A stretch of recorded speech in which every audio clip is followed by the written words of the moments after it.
नमस्कार मित्रांनो, सुहास माने मराठी या यूट्यूब चॅनलमध्ये आपलं स्वागत. ITI प्रवेश 2026ची प्रक्रिया सुरू होत आहे. पण फॉर्म भरण्यापूर्वी किंवा तुमचं ॲडमिशन नक्की करण्यापूर्वी जर तुमच्याकडे योग्य कागदपत्र नसतील, तर तुमचा नंबर लागून सुद्धा ॲडमिशन रद्द होऊ शकतो.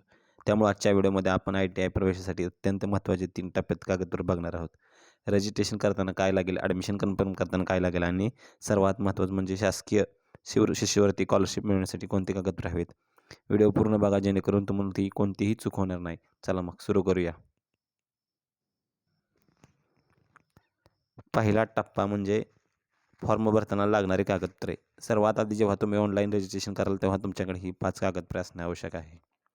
पहिला आहे विद्यार्थ्याचे आधार कार्ड आणि त्याला असलेला चालू मोबाईल नंबर. कारण यावरच सर्व गोष्टी आणि मेसेज येत राहतात. OTPही येतो.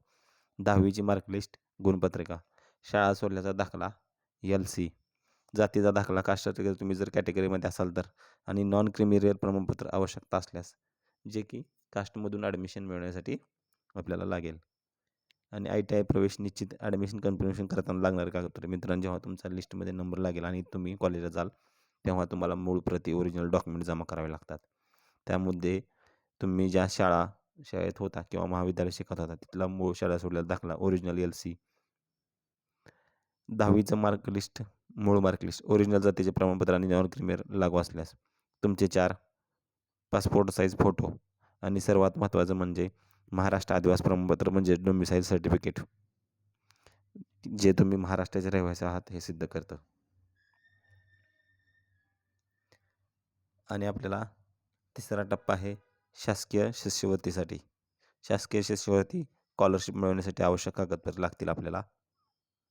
ITIमध्ये शिकताना फी माफी आणि स्कॉलरशिप मिळवण्यासाठी कागदपत्रे सर्वात जास्त महत्त्वाची आहे, जी बरीच मुले विसरतात. पालकांचा तहसीलदारचा उत्पन्न दाखला, इन्कम सर्टिफिकेट, रेशन कार्ड ज्यामध्ये विद्यार्थ्याचे नाव अनिवार्य आहे, राष्ट्रीयकृत बँकेचे खाते, नॅशनलाइज बँक अकाउंट आणि त्याची KYC झालेली असावी, जेणेकरून तुमचे स्कॉलरशिपचे पैसे थेट तुमच्या खात्यात जमा होतील. OBC, VJNT, NTB, CD आणि प्रवर्गातील विद्यार्थ्यांना नॉन क्रिमिनल प्रमाणपत्र अनिवार्य आहे. तर मित्रांनो, ही होती संपूर्ण कागदपत्र यादी. हे सर्व डॉक्युमेंट आत्ताच गोळा करून ठेवा जेणेकरून ऐनवेळी धावपळ होणार नाही. जर तुम्हाला ही माहिती आवडली असेल तर व्हिडिओला नक्की लाईक करा आणि तुमच्या मित्रांसोबत शेअर करा. आपल्या चॅनलला सबस्क्राईब करायला विसरू नका. तुमचे काही प्रश्न असतील तर खाली कमेंट बॉक्समध्ये नक्की विचारा. धन्यवाद. भेटूया पुढच्या व्हिडिओमध्ये. आपल्याला ही माहिती कशी वाटली हे देखील मला आपण कमेंट बॉक्समध्ये नक्की कळवा आणि आपल्याकडे कोणती कोणती नाहीत आहेत हेही सांगा.